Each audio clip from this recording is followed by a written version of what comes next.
Aku berlari menembus semak yang penuh ilalang. Terkadang tubuhku tergores duri dari pepohonan rambat saat melintas. Cukup lama aku berjibaku sendirian. Anehnya, seperti ada yang menuntunku melewati semak dan akhirnya menemukan jalan. Nafasku terengah-engah. Aku memilih beristirahat sebentar, menunggu seseorang yang lewat dan meminta bantuan. Beruntung bagiku, tidak lama menunggu, seorang lelaki muda lewat sembari memikul setandan pisang dan cangkul di tangan. Ia nampak terkejut melihatku dan segera mendekat dengan raut wajah khawatir. "Maaf mbak, kenapa bisa berada di pinggir hutan ini?" ucapnya begitu berada dekat denganku. "Hutan? Perasaan saya tadi hanya semak belukar mas," sahutku. Mbak berada di pinggir hutan, mbak bisa lihat sendiri." Pemuda itu menunjuk ke arah belakangku. "Hah? Benar," katanya. Aku mengocok mata berulang kali. Apa ada yang salah dengan mataku? Hutan membentang luas di belakangku. Tak ada semak yang ada, malah sederetan pepohonan tua yang lebat. Aku menelan ludah, terasa amat haus dan tenggorokanku kering. "Mbak, kenapa bisa sampai di sini?" Dilihat dari penampilan, mbak sepertinya bukan orang sini. Ia memperhatikanku dengan detail. "Panjang ceritanya mas, tapi bisakah mas membantu saya untuk pulang ke rumah?" tanyaku. "Tentu mbak, sekarang mbak saya bawa ke rumah dulu. Sepertinya mbak banyak mengalami luka. Biar emak saya yang bantu ngobati nantinya." Pemuda itu membantuku berdiri dan aku mengikutinya menyusuri jalan setapak tanpa memakai sandal, menuruni bukit dan akhirnya sampai di gubuk si pemuda. "Assalamualaikum, Mak." "Waalaikumsalam," sahut suara parau dari dalam rumah. Tepatnya gubuk bambu yang sudah lapuk dan banyak lubang menganga di sebagian dindingnya. "Siapa ini Ilham?" Wajah wanita tua renta menyembul dari balik pintu. "Mbak ini tadi bertemu dengan Ilham di jalan waktu mau pulang, Mak. Sepertinya tersesat," jelasnya. Aku hanya menunduk tanda hormat pada wanita di hadapanku ini. Kedua sudut bibirnya terangkat hingga menciptakan sebuah senyuman tulus dan menenangkan. "Ayo, masuklah dulu nak. Di pulau ini kamu tak perlu sungkan. Nanti mak sediakan makanan. Kamu pasti lapar." Ia mempersilahkanku masuk. "Assalamualaikum," ucapku. "Waalaikumsalam. Duduklah di situ nak. Mak ke belakang ambil makanan dulu." Wanita yang menyebut dirinya Ma itu lantas berlalu ke belakang, sedangkan aku dan Ilham anaknya duduk berhadapan di atas dipan bambu beralaskan tikar. Gubuk sederhana itu ternyata amat rapi dan nyaman ketika berada di dalamnya. Sangat kontras dengan bagian luar yang penuh tumpukan kayu dan sayuran, hingga membuat kesan rumah yang berantakan. Sedikit tergopoh-gopoh, emak membawa kendi yang berasal dari tanah liat beserta 3 gelas ukuran sedang. Ia menuangkan air yang seketika membuatku menelan ludah saking hausnya. Aku langsung meminumnya saat nak menyodorkan gelas berisi air padaku. "Alhamdulillah," lirikku. Emak kembali ke dapur, sedangkan Ilham terus mengorek informasi dariku. "Mbak itu sebenarnya tinggal di mana? Kok bisa nyasar sampai ke dalam hutan?" "Aku juga nggak tahu mas, bisa sampai di sini. Seingatku tadi malam ada yang menarik kencang tubuhku. Setelah itu aku pingsan." "Mbak masih ingat tinggal di mana?" "Seingatku tinggal di sebuah villa tak jauh dari pantai." "Villa?" Emak dan Ilham saling berpandangan. Emak yang baru saja muncul dari dapur dan menyiapkan makanan di depan kami pun ikut terkejut. "Maksud mbak, villa besar satu-satunya yang ada tak jauh dari pantai?" "Iya, dan anehnya tak ada bangunan lain selain villa itu. Seolah terisolir, jauh dari keramaian, padahal letaknya di samping jalan," ungkapku. "Itu mustahil mbak, karena setahu kami semua bangunan sudah diratakan dengan tanah karena warganya banyak yang hilang mendadak. Sedangkan villa itu tak ada yang berani mendekat karena sering ada penampakan ular besar. Jadi warga memilih pindah dan meninggalkan rumah mereka di sana. Rumah pun dibongkar paksa," jelas Ilham. "Apa? Warga yang hilang itu ada kaitannya dengan tulang belulang manusia di dalam gudang?" lirikku. "Tulang belulang? Di mana?" "Di dalam hutan. Aku baru saja dari sana," jawabku. "Iya, aku pernah tahu ada gudang di sana, tapi karena hawanya aneh dan buat merinding, aku tak berani mendekat," ujar Ilham. "Sudah, makanlah dulu. Nanti Mbak istirahat di sini dulu. Bila sudah fit, kita antar sampai ke depan." Emak tersenyum menenangkan. "Saya tidak bisa, Mak. Anak dan suami saya dalam bahaya. Bisakah saya segera diantar, Mak?" ucapku penuh harap. "Iya, Mbak, tapi tubuh Mbak penuh luka." "Tak apa, Mak. Yang penting sekarang keselamatan anak dan suamiku," sahutku. Mereka akhirnya mengalah dan bersedia mengantarku. Ilham malah menyodorkan diri untuk membantu karena ia tahu jika villa yang kumaksud memang angker dan juga penuh misteri. Setelah selesai mengisi perut dan beristirahat sebentar, aku dan Ilham berpamitan kepada emak. Beriring doa, emak melepas kami dengan hati yang bimbang. Aku tahu dari gerak-gerik emak, kami mulai menyusuri perjalanan di antara rimbunan pepohonan bambu di kiri dan kanan jalan setapak. Saking rimbunnya, pertemuan pucuk kedua bambu menjadi seperti gerbang panjang dan sejuk, menutupi sinar matahari. Seketika, suasana menjadi syahdu. Ilham berjalan di depanku dan aku mengekor di belakangnya. Sesekali, air menetes mengenai tubuhku dari pohon bambu. Gemersik suara dedaunan pohon bambu yang terkesan angin sedikit menenangkan rasa khawatirku pada keadaan Mas Yudi dan Aisyah. Aku berharap dan berdoa mereka baik-baik saja. Dan akhirnya kami tiba di sisi hutan. Menarik juga, setelah melewati perkebunan karet yang cukup panjang, ternyata di ujung kebun adalah jalan aspal yang cukup lebar dan ramai kendaraan yang berlalu lalang. Meskipun masih terseok, aku merasa tenagaku sudah hampir pulih dan siap berperang demi anak dan suami. Aku hanya ingin kembali pulang dengan selamat. Aku dan Ilham menunggu di pinggir jalan dan Ilham melambaikan tangannya berharap dapat tumpangan. Beberapa kali mobil sempat berhenti, tapi begitu tahu jika kamu akan ke Villa Melati yang dimaksud, mereka menolak tegas dan tak mengizinkan kami untuk ikut bersama mereka. Di tengah kegalauan, sebuah mobil berwarna merah menepi. Seorang wanita berparas cantik turun dan tersenyum amat manis padaku. "Perlu tumpangan? Mari, kebetulan saya seorang diri," tawarnya. Nampaknya ia memang orang baik. Wajahnya lembut dengan kulit putih berseri. "Iya Kak, kami perlu tumpangan ke Villa Melati," sahutku. Wanita itu tampak sangat terkejut.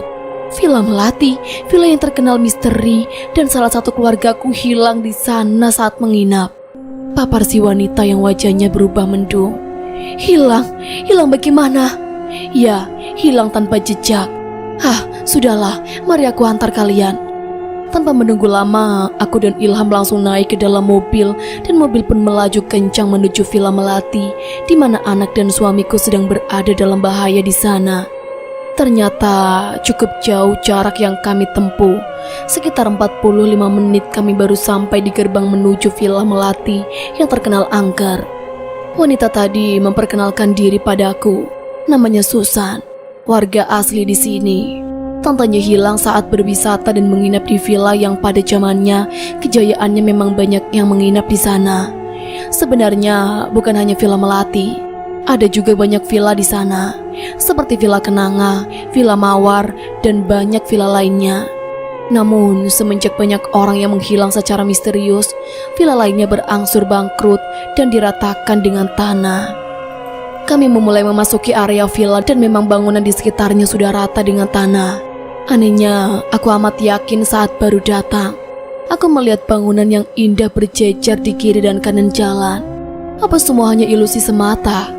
Aku menyuruh Susan untuk berhenti jauh dari area villa, tak mau membawanya terlihat dalam bahaya bersamaku. Sayangnya, Ilham seolah enggan pergi dan bersikeras untuk ikut membantuku. Setelah mengucap terima kasih, aku turun dan berjalan beriringan bersama Ilham di sampingku. Benar saja, baru saja turun, bulu kuduku langsung berdiri seperti ada sesuatu tak kasat mata yang sedang menyambut kedatangan kami. Sepanjang perjalanan menuju villa, aku merasa seperti diamati. Ilham berulang kali melemparkan pandangannya ke arahku. "Ham, kamu sebaiknya pergi dari sini, bahaya," ucapku berusaha memperingatinya. Tidak, Mbak. Sejujurnya, aku amat penasaran dengan cerita Villa Melati dan misteri hilangnya banyak orang di sini. Sahutnya pasti. Kamu serius? Iya, Mbak, serius. Aku mengangguk saat mendengar ucapan Ilham. Doa terselip di dalam hatiku. Teringat pada doa yang Ustadz berikan dulu padaku. Kami akhirnya sampai di villa. Sedikit mengendap, kami mencari jalan masuk ke dalam villa. Tampak dari luar, villa memang tampak sepi dan seperti tak berpenghuni. Daun-daun berserakan seperti tak terurus. Kami bergegas mengelilingi villa dan seketika pandanganku tertuju pada bayangan di dapur. Tampak jelas dari luar siluet bayangan di dapur. Wanita muda berambut panjang sebahu. Rambutnya basah dan ia tersenyum simpul tanda bahagia. Aku bergeser dan mendekat ke arah dapur. Beruntung, wanita itu sepertinya tidak melihatku. Ia sedang asyik mengaduk sesuatu, dan mataku terbelalak melihat ia meneteskan sesuatu dari dalam kantong bajunya. Botol kecil berukuran jari kelingking meneteskan cairan dari botol misterius ke dalam cangkir dan membawanya entah kemana. Kembali aku menyusuri villa, dan saat itu aku mendekat ke jendela yang kukira kamar Mas Yudi. Aku tak sengaja melihat sarungnya tersampir di dekat jendela. Aku mengintip karena jendela memang tak ditutup. Mataku membulat sempurna saat kulihat gadis yang kukenal, Aura, sedang memasuki kamar Mas Yudi dan tersenyum super manis padanya. Gadis itu menyerahkan secangkir minuman yang sudah ia terisi ramuan misterius. Awalnya Mas Yudi menolak, tapi lama-kelamaan ia pasrah dan meminumnya.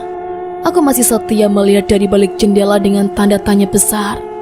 Hanya dalam hitungan detik, kulihat Mas Yudi mengucek matanya dan lirikku dengar ia menyebut nama Widya. Ya, ia menyebut namaku, dan kejadian berikutnya sungguh sulit diterima akal dan logika. Aku menutup mulutku dengan tangis yang berderai. Suamiku, ya, suamiku, saat ini sedang bersama dengan wanita lain.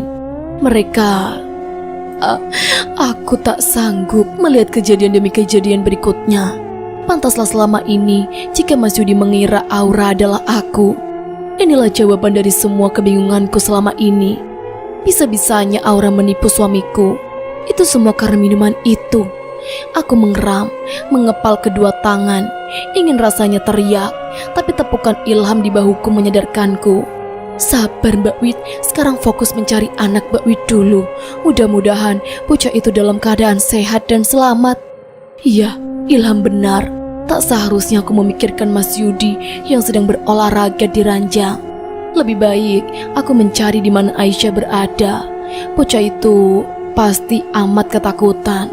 Kuseka wajahku kasar, menghapus jejak air mata yang sempat berembas di pipi dan pelupuk mata. Aku berbalik dan kembali mengendap mencari jalan masuk ke rumah. Mama! Lirihku dengar suara tangis Aisyah di kamarku. Aku dan Ilham mendekati jendela kamar. Benar saja, bocah itu menangis di ujung ranjang sendirian. Tak ada seorang pun yang menemaninya.